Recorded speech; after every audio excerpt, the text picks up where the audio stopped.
avant l'affût, mais c'était bien d'avoir commencé dès la première lecture à mettre tout ça ensemble. Après, on va voir comment réussir à s'entendre, hiérarchiser en fait les propositions, de sorte de ne pas être tout le temps. Tant que vous tenez votre voix, vous tenez la rampe, et dès que vous lâchez, alors là, c'est des limbes, c'est impossible de se retrouver. Non, on va hiérarchiser un petit peu les textures.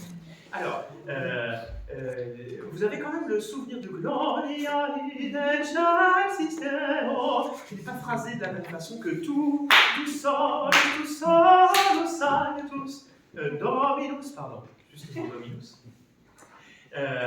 Et ça, il faut qu'on prenne l'habitude, hein, tout sol, d'aller vers ce vrai texte-là et pas le souvenir du Netchelfis, quelque chose comme ça.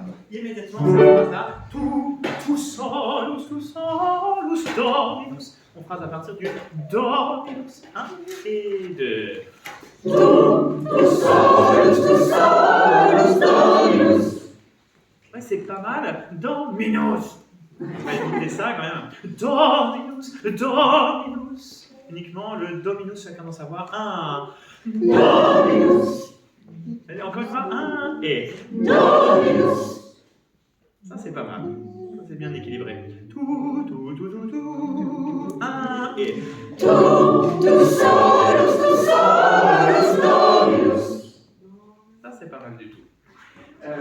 Le suivant, il fait tout solus altissimus. Vous avez. Il est énorme.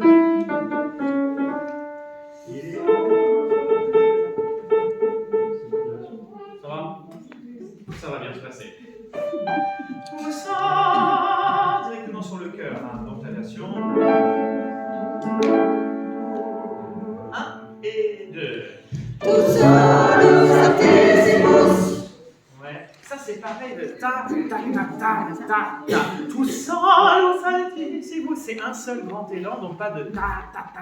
Tout solus altissimus. Encore une fois ça, 1 et 2. Tout solus altissimus. Ouais, encore plus phrasé. Da. Tout solus altissimus. Altissimo. C'est trop écrasé. Vous voyez ce que je veux dire? Ça va? Je vous le refais, écoutez. Tout solus altissimus. 1. Tout solus altissimus. Voilà. On a quelque chose de. Ça fait plus une mesure. Ça va faire long, hein, si on met un phrasé comme ça qui s'interrompt à chaque fois. Qui s'enchaîne. À la mesure 43, on peut faire un truc joli, si on peut faire une reprise de son. Jésus Christ. Vous voyez ce que je veux dire?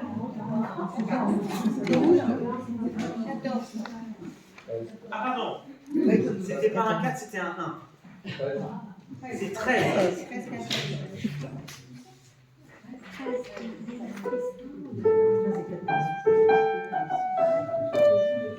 Donc, écoutez ça. Tout solus altissimus.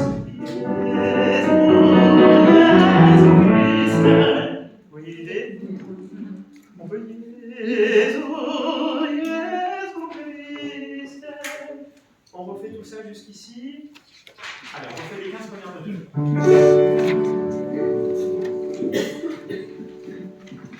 Dernière chose, pardon, j'ai oublié. Où est-ce qu'on respire pour le cœur?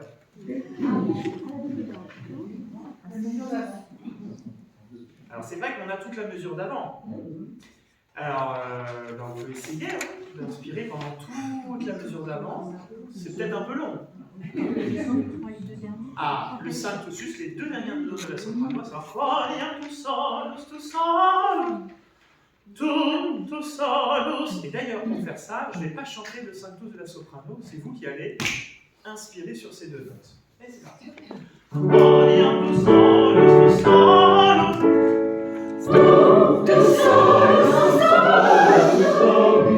Vous avez vu que vous avez respiré sur la dernière noire. C'est pas tout à fait suffisant pour avoir un phrasé plus long. Sinon, tout seul, et vous allez faire des petits morceaux. Au contraire, tout solus, Dominus. Vous voyez l'idée? C'est beaucoup plus crémeux, c'est beaucoup plus lisse. C'est donc. On refait ça. Attention, je ne chante pas le 5 tous, c'est votre. Et tout seul.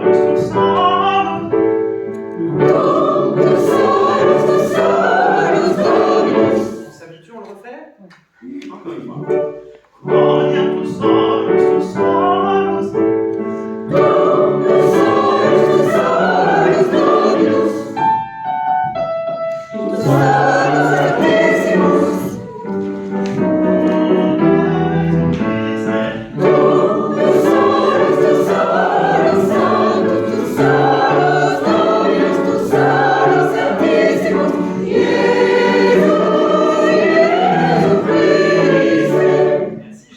Tout de son à la mesure 43, non, 13. Et je vois vraiment un 4 ici, c'est pas possible. Ah là là là, il y a 30 ans déjà. Alors, c'est bon, je l'ai, puis je vais même noter 13 à la suivante. Voilà, mesure 13.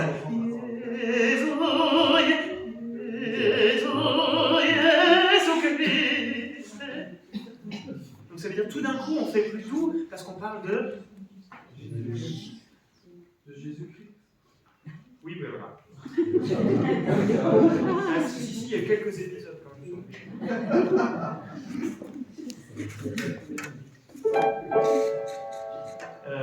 Qu'est-ce que vous voulez refaire? J'ai autre chose à dire, comme ça on va reprendre pour toute cette page-là, en une fois. À la mesure 8, il y a encore Jésus-Christ et tout, trop tard. Parce que vous sentez Christ, c'est plus le moment. Vous respirez sur Christ et tout. Ok. Alors du coup, je vais vous refaire la soprano qui fait Jésus-Christ. Je vous refais la mesure 7 et vous entrez en respirant pendant les 2 derniers temps de la mesure 8. À savoir.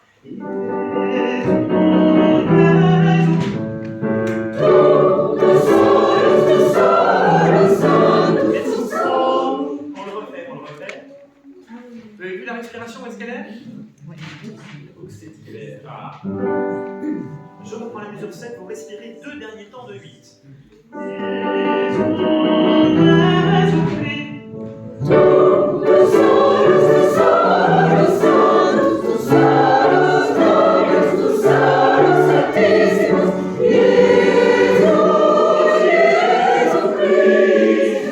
Qu'est-ce qu'on a dit à la mesure 13?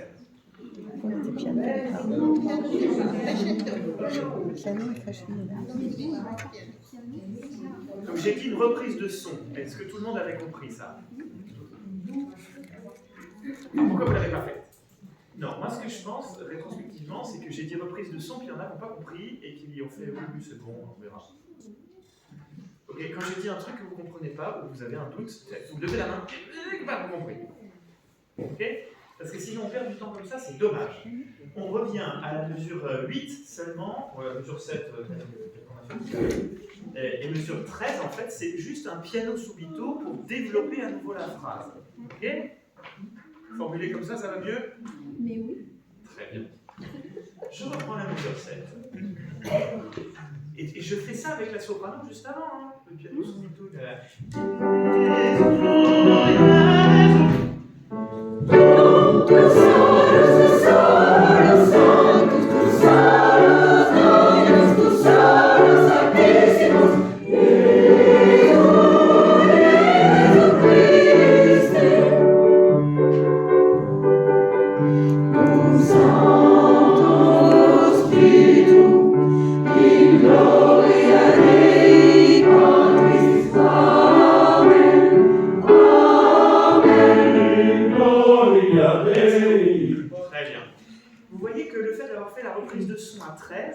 Ça vous donne l'espace sonore pour cum sancto spiritu in gloria Dei Patris. Amen.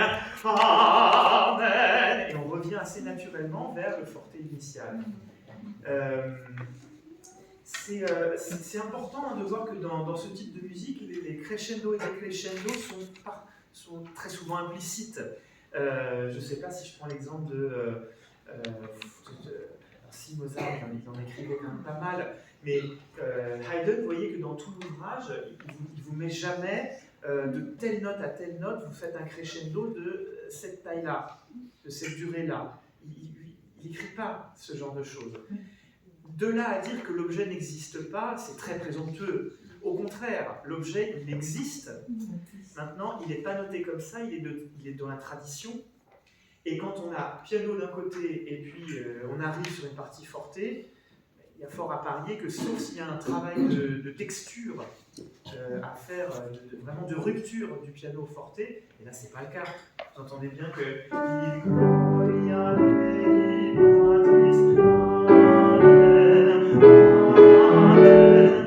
on tend en fait.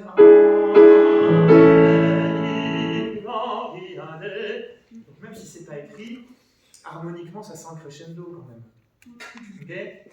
Pour faire un crescendo, il faut être redescendu d'un cran de nuance. Vous me refaites tout ça, je reprends la mesure.